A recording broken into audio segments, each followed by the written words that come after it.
Hello, আসসালামু আলাইকুম। আমি আব্দুল আল মামুন। আপনাদের গ্রাফিক ডিজাইনার মেন্টর হিসেবে আছি। Welcome to my YouTube channel. So basically আমার অনেক দিনের চিন্তাভাবনা ছিল, অনেক দিনের ইচ্ছা ছিল আমি একটা গ্রাফিক ডিজাইনের ফ্রি কোর্স অ্যাডোবি ইলাস্ট্রেটর এবং অ্যাডোবি ফটোশপের উপরে একটা প্লে লিস্ট হচ্ছে যে আমার ইউটিউব চ্যানেলে আপলোড করব। বাট দীর্ঘ সময় ধরে আমি আসলে চেষ্টা করার পরেও অনেক প্রবলেম বা অনেক ব্যস্ততার কারণে, কাজের প্রেশারের কারণে আমি হচ্ছে যে এই প্লে লিস্টটা করতে পারিনি। যাক, ফাইনালি আল্লাহ আমাকে সেই সুযোগ করে দিয়েছেন আপনাদের জন্য এই ফ্রি কোর্স বা ফ্রি বেসিক যে কোর্সটা ওইটাকে প্লেলিস্ট হিসেবে ইউটিউবে আপলোড করার জন্য। সো যারা হচ্ছে যে গ্রাফিক ডিজাইনের কোর্সটা করতে যাচ্ছেন বা যাদের চিন্তাভাবনা ছিল যে আমি আসলে প্রথম দিকে একটু দেখতে চাই যে ফ্রিতে অনেকেই অনেক ক্লাস করতে চান, যে আমি কীভাবে হচ্ছে যে আমার নিজের আদৌ কি আমি গ্রাফিক ডিজাইনের ক্যারিয়ারটা বিল্ড আপ করতে পারবো কি না। বর্তমানে অনলাইনের যে ট্রেন্ড এখন দেখতে পাচ্ছি আমরা, এআই এর কারণে হচ্ছে যে অনেক বেশি জিনিসগুলো হচ্ছে অ্যাভেলেবিলিটি বলেন বা ডিমান্ড বলেন, সে সব কিছুই বেড়েছে। সো ইয়েস, আমরা গ্রাফিক ডিজাইনে অবশ্যই এআই নিয়ে আসলে টেনশন করার কিছু নেই। এআই হচ্ছে যে আপনাকে হচ্ছে অ্যাসিস্ট্যান্ট হিসেবে কাজ করবে। যারা আসলে এই ফিল্ডে কাজ করছেন বা আমি দীর্ঘদিন যাবত এই ফিল্ডে কাজ করছি এবং স্টুডেন্ট আমি অনেক দিন যাবত ধরে পড়ায় আসছি। সো আমার এই চ্যানেলে হয়তো যারা বিগত এর আগে যারা সাবস্ক্রাইবার আছেন তারা হয়তো জানেন, এবং আমার অনেক স্টুডেন্ট আমার সাবস্ক্রাইবার আছে। সো তারা হয়তো জানে যে আমি হচ্ছে যে গিয়ে দীর্ঘদিন যাবত হচ্ছে যে গিয়ে স্টুডেন্ট পড়ায় আসতেছি। তো এই ক্ষেত্রে দেখা গেছে আমি আমার নিজের ক্যারিয়ারটাকে খুব সুন্দরভাবে এই সেক্টরে ডেভেলপ করতে পেরেছি। আর আশা করি আমি আমার এক্সপিরিয়েন্স দিয়ে আপনাদেরকেও হেল্প করব আপনাদের যে সাকসেস বা আপনাদের যে টার্গেট ওইটাকে ফিল আপ করার জন্য।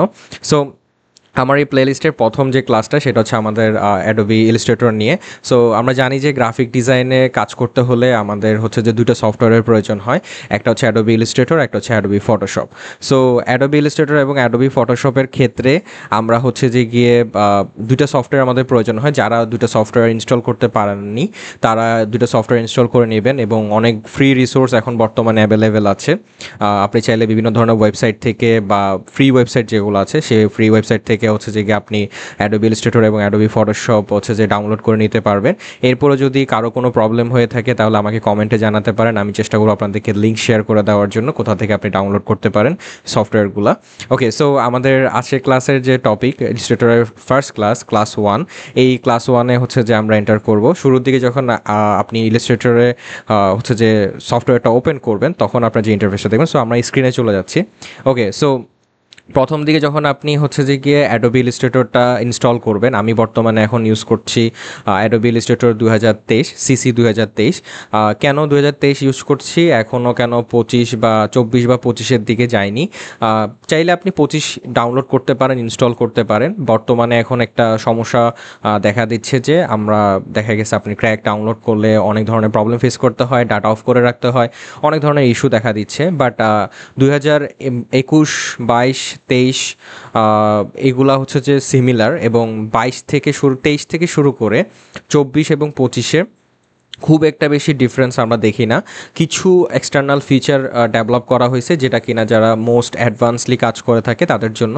যারা আপনারা নতুন শুরু করেছেন, তাদের কম্পিউটার কনফিগারেশন অত ভালো না, তারা চাইলে কিছু লোয়ার কনফিগারেশনের বা লোয়ার ভার্সনের যে সফটওয়্যারটা অ্যাডোবি ইলাস্ট্রেটরের সেটা ইউজ করতে পারেন। ওকে, সো প্রথম দিকে যখন আপনি অ্যাডোবি ইলাস্ট্রেটর একেবারে যখন নতুন ওপেন করবেন তখন হচ্ছে যে আপনি এরকম একটা ইন্টারফেস দেখতে পাবেন, এবং প্রথম দিকে আপনি হচ্ছে ফাইল, এডিট, অবজেক্ট, এরকম প্রথম দিকে যে কিছু মেনু এটি দেখবেন, এবং এখানের মধ্যে দুটো অপশন দেখতে পাবেন। একটা হচ্ছে ক্রিয়েট নিউ, আর একটা হচ্ছে ওপেন। সো আপনি যখন কোনো ডিজাইন করতে যাবেন তখন অবশ্যই আপনার একটা হচ্ছে যে কি লাগবে, একটা ডকুমেন্ট লাগবে বা একটা আর্টবোর্ড লাগবে। সো আপনি যখন ক্রিয়েট নিউতে ক্লিক করবেন আপনি এরকম একটা ড্যাশবোর্ড দেখতে পাবেন। সো এই ড্যাশবোর্ডটা বেসিক্যালি হচ্ছে যে গিয়ে আমাদের ডকুমেন্ট ক্রিয়েট করার জন্য এই ড্যাশবোর্ডটা আসে, এবং প্রথম দিকে আপনি এখানে কিছু অপশন দেখতে পাবেন, recent, save, mobile, web, print, এরকম বিভিন্ন ধরনের অপশন আপনি দেখতে পাবেন। সো এইখানে প্রথমত হচ্ছে যে এইগুলো হচ্ছে ডেমো আকারে থাকে। আপনি যদি কোনো রিসেন্টলি কোনো ফাইল নিয়ে কাজ করে থাকেন তাহলে আপনি রিসেন্টলি এই ফাইলগুলো দেখবেন। সো আমি আমার সফটওয়্যারটাকে পুরোপুরি রিসেট করে নিয়েছি আপনাদের জন্য, যাতে করে আপনারা একেবারে যখন নতুন কোনো সফটওয়্যারটা ওপেন করবেন ঠিক এক্স্যাক্টলি আমারটার মতোই দেখতে পাবেন। এই জন্যই আমি আমার সফটওয়্যারটাকে রিসেট করে নিয়েছি। এরপর পরবর্তীতে আপনি সেভে যদি কোনো ডকুমেন্ট সেভ করে রাখেন, যে আপনি কন্টিনিউয়াসলি ওই সেম জিনিসটাই আপনি এখানের মধ্যে কাজ করতেছেন, তাহলে আপনি সেভ করে রাখতে পারেন। এরপর আপনি এখানে মোবাইল ভার্সনের জন্য কিছু টেমপ্লেট দেওয়া আছে, চাইলে এগুলো ইউজ করতে পারেন। ওয়েবের জন্য কিছু টেমপ্লেট দেওয়া আছে, প্রিন্টের জন্য কিছু টেমপ্লেট দেওয়া আছে, এই film and video and art ইনস্টেশনের জন্য কিছু টেমপ্লেট দেওয়া আছে। সো আমরা নর্মালি কাস্টমাইজ কাজগুলোই করে থাকি। তো আপনার ডকুমেন্ট সেট আপের জন্য আপনাকে দুইটা হচ্ছে যে গিয়ে ভ্যালু এখানে অ্যাড করতে হবে, সেটা হচ্ছে আপনার হাইট এবং ওয়েট। মানে আপনি যে ডকুমেন্টটা নেবেন সেই ডকুমেন্টের জন্য আপনার হাইট এবং ওয়েটের প্রয়োজন হবে, এবং এখানে কিছু একক দেওয়া আছে যে এককের মাধ্যমে আপনি আপনার ডকুমেন্টটাকে ওই একক অনুযায়ী সেটাকে সাইজ করতে পারবেন। ওকে, সো বেসিক্যালি আমরা প্রথম দিকে পিক্সেল সিলেক্ট করে নিচ্ছি, এবং প্রথম দিকে আপনি এখানের মধ্যে আমি র্যান্ডম একটা ডকুমেন্ট সেট আপ করবো যেটা স্কোয়ার সাইজের।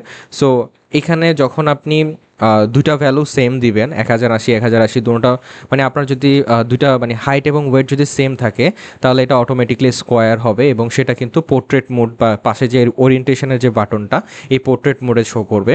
এবং যখন আপনি লাইক আপনি যদি হচ্ছে যে গিয়ে এখানের মধ্যে ওয়েট যদি বাড়াই দেন তাহলে দেখবেন যে কি অটোমেটিকলি, মানে আমার যখন লেন্থ বড় হয়ে যাবে তখন কিন্তু অটোমেটিকলি আমার এটা পোর্ট্রেটে দেখাবে, আমার এখানে হচ্ছে যে কি ল্যান্ডস্কেপে দেখাবে। সো এবং যদি আমি এটা পোর্ট্রেটে কনভার্ট করে তাহলে দেখবেন যে সেটা কিন্তু কি হয়ে গেছে, অটোমেটিকলি আমার এখানে হাইট হয়ে গেছে 1920, মানে হাইটের পরিমাণ বেড়ে গেছে আর ওয়েটের পরিমাণ কমে গেছে।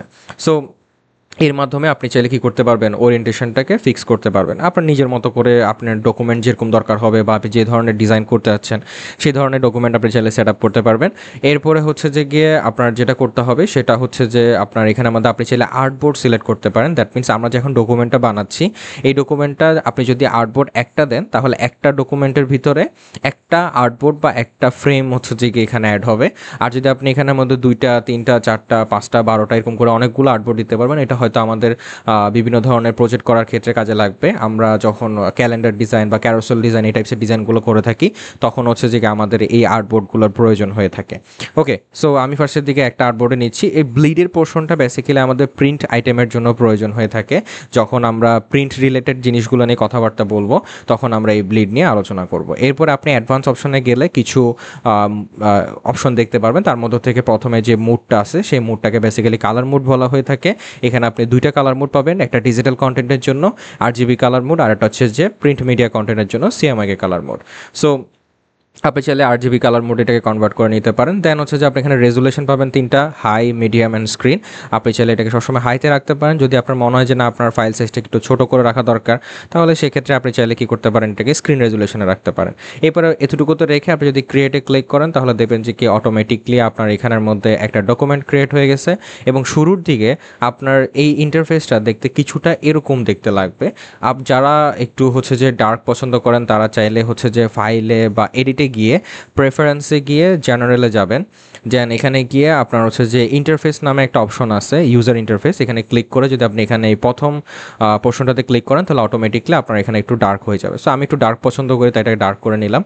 এরপরে আমার এই ইন্টারফেসটা বেসিক্যালি ডিফল্ট ইন্টারফেস। আমি এখানে কর্নারে যদি যাই তাহলে দেখতে পারবেন যে এই যে মিনিমাইজ বাটনের ঠিক পাশে দেখতে পারবেন কি এখানে একটা ওয়ার্ক স্পেসের একটা অপশন আছে। এখানে ক্লিক করলে আপনি কিছু ডিফল্ট ওয়ার্ক স্পেস পাবেন। তার মধ্যে থেকে এসেনশিয়াল যে ওয়ার্ক স্পেসটা, এই এসেনশিয়াল ওয়ার্ক স্পেসে কিন্তু আপনি খুব বেশি এখানের মধ্যে অপশন পাবেন না। তবে এসেনশিয়াল ক্লাসিক যে ওয়ার্ক স্পেসটা এটাতে কিন্তু আপনি খুব ভালো অনেক ধরনের আপনি হচ্ছে যে গিয়ে পাই যাবেন কা, হচ্ছে যে অপশন পেয়ে যাবেন কা। সো এই সাইডে হচ্ছে আমাদের প্যানেল বার। সো আপনি এখানে এই প্যানেল বারের উপরে দেখতে পাবেন যে এখানে একটা তীর চিহ্ন আছে। সো তীর চিহ্ন থেকে যদি আপনি ক্লিক করেন তাহলে কিন্তু আপনার প্যানেলটা ওপেন হয়ে যাবে কা।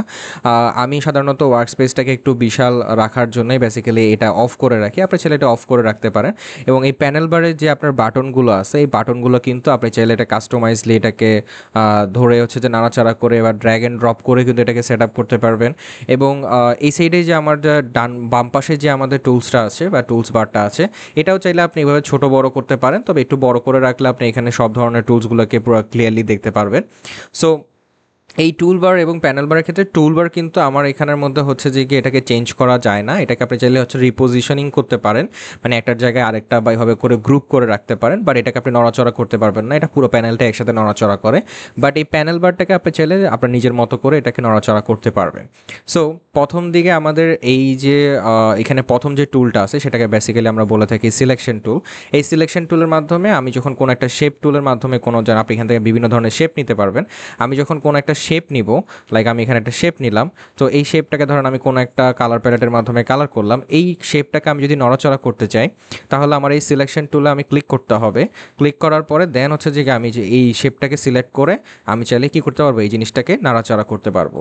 সো এইটা হচ্ছে সিলেকশন টুলের কাজ। এবং পরবর্তীতে আপনি যখন এই সিলেকশন মানে যখন আপনার কোনো একটা অবজেক্ট বা কোনো একটা শেপকে সিলেকশন করবেন তখন দেখবেন যে কি অটোমেটিকলি আপনার এখানে উপরে কিছু ফাংশন বার চলে আসবে, যেটা কিনা একমাত্র এসেনশিয়াল ক্লাসিকের ক্ষেত্রেই আমরা পেয়ে থাকি। সো এই ফাংশনটাই বেসিক্যালি আমাদেরকে অনেক হেল্প করে আমাদের অ্যালাইন করার জন্য বা আদার্স জিনিসগুলোকে অ্যালাইন করার জন্য। সো পরবর্তীতে আমি হচ্ছে যে চাইলে এটাকে কালার করতে পারবো, করতে পারবো। সো এই সাইডে প্যানেল বারের ক্ষেত্রে দেখবেন যে কি আপনি এখানে 3 নম্বরে আপনি যদি সোয়াচেস প্যানেলটা আছে, যদি সোয়াচেস প্যানেল আপনার না থেকে থাকে তাহলে আপনি চাইলে উইন্ডোতে গিয়ে এখানে সোয়াচেস প্যানেলটা, এখানের মধ্যে এই যে সোয়াচেস প্যানেল আছে, সো এই সোয়াচেস প্যানেলটাকে আপনি নামা নিতে পারবেন। লাইক আমার সোয়াচেস প্যানেলটা নাই, ঠিক আছে, বা আমি আপনাকে যে কোনো একটা টুলস বা প্যানেল দেখাইলাম সেই প্যানেলটা আপনার কাছে নাই, তাহলে আপনি সব ধরনের প্যানেলে কিন্তু আপনি উইন্ডোতে পাবেন। উইন্ডোতে গিয়ে জাস্ট হচ্ছে যে আপনার এখানের মধ্যে এই সোয়াচেসটাকে ক্লিক করলেন, ক্লিক করার সাথে সাথে দেখবেন যে এই প্যানেল চলে আসছে। এখন আপনার কাজ হচ্ছে এই প্যানেলটাকে ধরে ড্র্যাগ অ্যান্ড ড্রপ করে এই জায়গাটাতে আপনি চাইলে এখানেও রাখতে পারবেন, যেখানে ব্লু হয়ে গেছে, আপনি চাইলে এখানে রাখতে পারবেন, এখানেও রাখা ব্লু হয়ে গেছে, তাহলে চাইলে আপনি সাইডেও রাখতে পারবেন, এখানে ব্লু হয়ে গেছে। সো আপনি এভাবে করে চাইলে এই জিনিসটাকে কী করতে পারবেন, আপনার মতো করে অর্গানাইজ করতে পারবেন। এবং পরবর্তীতে যে টুল আমরা যে ইয়াটা দেখতে পাচ্ছি সেটা হচ্ছে বেসিক্যালি ডিরেক্ট সিলেকশন টুল। এটা বেসিক্যালি আমরা যখন কোনো একটা শেপ ইলিস্ট্রেটরে মেক করি তখন কিন্তু এগুলা অ্যাঙ্কর পয়েন্টের মাধ্যমে যুক্ত থাকে, মানে এই শেপটাকে ক্রিয়েট করার জন্য কিছু পিলার, লাইক আপনার একটা বিল্ডিং বানানোর জন্য যেরকম পিলারের প্রয়োজন হয় এরকম একটা শেপের জন্য কিছু পিলারের প্রয়োজন হয়। ওই পিলারগুলোকে বেসিক্যালি বলা হয়ে থাকে অ্যাঙ্কর পয়েন্ট। এই অ্যাঙ্কর পয়েন্টগুলোকে আপনি মডিফাই করার জন্যই বেসিক্যালি এই ডিরেক্ট সিলেকশন টুল। আপনি এখানে অ্যাঙ্করে ক্লিক করলে দেখবেন যে অটোমেটিকলি আপনার এখানের মধ্যে এই অ্যাঙ্করটাকে আপনি ধরে নাড়াচড়া করতে পারতেছেন, বা আপনি গ্রুপ অ্যাঙ্কর সিলেক্ট করেও কিন্তু এটার পার্সপেক্টিভ বা এটার আকৃতি আপনি চেঞ্জ করতে পারবেন।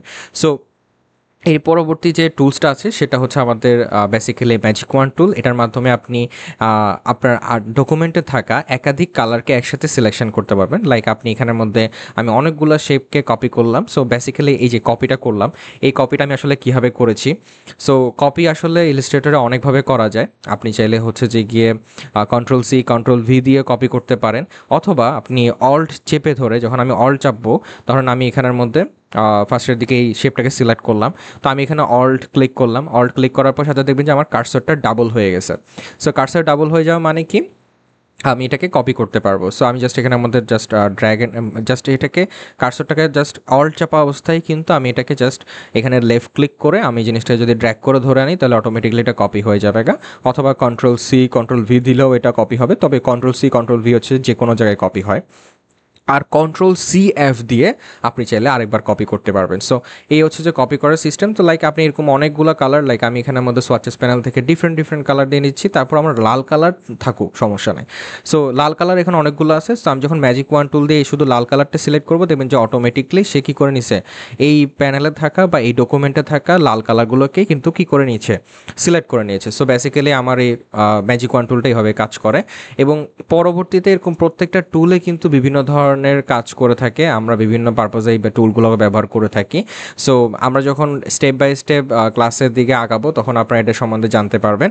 সো এখানে মোস্ট ইম্পর্ট্যান্ট পার্ট কি, যখন আমরা কোনো একটা ফাইল ওপেন করি ইলিস্ট্রেটরের ক্ষেত্রে তখন হচ্ছে যে গিয়ে আমরা দেখে থাকি এরকম আর্টবোর্ড আমাদের এখানে আছে। সো আর্টবোর্ডটা কিন্তু আমরা নড়াচড়া করতে পারবো না, এটা কিন্তু ফিক্সড। এই যে একটু আগে আমরা বললাম না, ফাইলে গিয়ে যদি আমি এখানে নিউতে যাই তাহলে কিন্তু আমাকে ওই ড্যাশবোর্ডটাই আনিয়ে দিচ্ছে যেটা আমরা শুরুর দিকে যে ড্যাশবোর্ডটা পেয়েছিলাম।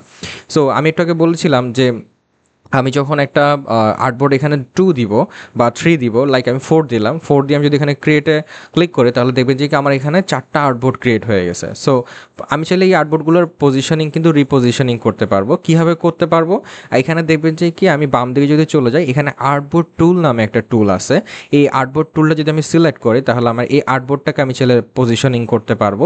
ইভেন আমি চাইলে এই আর্টবোর্ডটা সাইজও পরিবর্তন করতে পারবো, ঠিক আছে। এবং যখনই আর্টবোর্ড টুলটা থেকে আমি আবার ডিরেক্ট সিলেকশনে বা সিলেকশন টুলের দিকে ক্লিক করব তখন কিন্তু এটা ওই জায়গাতে ওই অবস্থাতেই কিন্তু ফিক্স হয়ে যাবে। সো বেসিক্যালি হচ্ছে যে গিয়ে আর্টবোর্ডটাকে পজিশনিং করার জন্য এই আর্টবোর্ড টুলের ব্যবহার করা হয়ে থাকে এবং এই জিনিসগুলোকে আমরা অর্গানাইজ করে থাকি বিভিন্ন পারপোজে, আমাদের বিভিন্ন ডিজাইনের ক্ষেত্রে প্রয়োজন হয়ে থাকে। সো আমাদের যে বাকি যে টুলসগুলো আছে সেই টুলসগুলো কিন্তু আমরা পরবর্তী যে ক্লাসগুলো আছে সেই ক্লাসগুলোতে আমরা ডিরেক্টলি শিখবো কীভাবে এই টুলসগুলো ব্যবহার করতে হয়। এবং প্রথম দিকে আপনাদের আমি বলেছিলাম যে আপনারা হচ্ছে যে গিয়ে অ্যাডোবি ইলাস্ট্রেটর যখন আপনারা ইনস্টল করবেন, ইনস্টল করার আমাদের আজকের ক্লাসটা বেসিক্যালি অ্যাডোবি ইলাস্ট্রেটরটাকে জাস্ট পরিচিত হওয়া এবং এই পেন টুলের সাহায্যে আপনি র্যান্ডমলি যে কোনো কিছু, আমি আমার একটা আর্টবোর্ডের দিকে চলে যাই। পেন টুলের সাহায্যে আপনি র্যান্ডমলি বিভিন্ন ধরনের পেন টুলে যে কোনো জিনিস ড্র করতে পারবেন এবং দেখেন এখানের মধ্যে কিছু স্যাম্পল দেখা যাচ্ছে যে পেন টুলের সাহায্যে আপনি কী করতে পারবেন। এবং টেক্সট টুলের সাহায্যে আপনি টেক্সট টাইপ করতে পারবেন, লাইন টুলের সাহায্যে কোনো একটা লাইন টানতে পারবেন, শেপ টুলের সাহায্যে অনেক ধরনের শেপ আছে, আপনি অনেক ধরনের শেপ নিতে পারবেন। আপনি টেক্সট টুল এখানের মধ্যে হচ্ছে যে গিয়ে এরপরে শেপার টুল, পেন্সিল টুল, স্মুথ টুল, এবং প্রত্যেকটা টুলেরই কিন্তু বিভিন্ন ধরনের ব্যবহার আছে, সেগুলো আমরা আস্তে আস্তে জানতে পারবো। সো আপনি জাস্ট আপনার ওয়ার্ক স্পেসটাকে কীভাবে অর্গানাইজ করবেন সেটার জন্য আমাদের আজকের ক্লাসটা। সো আপনি এখানের মধ্যে যে সোয়াচেস প্যানেল, তারপর আমার এখানে মধ্যে গ্রেডিয়েন্ট টুল আছে, এটাকে আপনি অর্গানাইজ করতে পারেন। তারপর হচ্ছে যে আমার এখানে প্রপার্টিস প্যানেল আছে, লেয়ার প্যানেল আছে। এই যে প্রপার্টিস প্যানেল, যদি আপনার প্রপার্টিস প্যানেল না থাকে তাহলে আপনি উইন্ডোতে গিয়ে প্রপার্টিস প্যানেলটা কালেক্ট করে নিয়ে আসতে পারেন। আপনার প্যাথফাইন্ডার টুলে যদি না থাকে তাহলে আপনি উইন্ডোতে গিয়ে প্যাথফাইন্ডারটা কালেক্ট করে নিয়ে আসতে পারেন। এরকম প্রত্যেকটা টুলসকে আপনি কালেক্ট করে এনে আপনার এই প্যানেলে রাখতে পারেন এবং এভাবে অর্গানাইজ করে আপনি রেখে দিতে পারেন। এবং যদি আপনি এটাকে সেভ করে রাখেন, লাইক আমি যদি চাই যে না আমার এখানের মধ্যে এটাকে আমি এসেনশিয়াল ক্লাসে কীভাবে রাখতে যাচ্ছি, তাহলে আমি যদি সফটওয়্যার হচ্ছে যে ক্লোজও করে দিই, তাহলে কিন্তু পরবর্তীতে আমার দেখা গেছে যখন আমি নতুন করে ডকুমেন্ট নিব তখনও কিন্তু আমার এই সেম ওয়ার্ক স্পেসটা, আমি এখন যেটা সেভ করেছি সেই সেম ওয়ার্ক স্পেসটাই কিন্তু আমার রয়ে যাবে পরবর্তী এডিট করার জন্য। সো আশা ক্লাসটা আমরা এতটুকু পর্যন্ত রাখতেছি। আশা করি আপনারা ইলাস্ট্রেটর ওয়ার্ক স্পেস সম্বন্ধে একটা ভালো ধারণা পেয়েছেন। ইনশাল্লাহ দেখা হচ্ছে আমাদের নেক্সট ক্লাসে নেক্সট টপিক নিয়ে। ততদিন পর্যন্ত আপনারা ভালো থাকবেন, সুস্থ থাকবেন। ইনশাল্লাহ দেখা হচ্ছে নেক্সট টপিক নিয়ে নেক্সট ক্লাসে। আল্লাহ হাফেজ, আসসালামু আলাইকুম।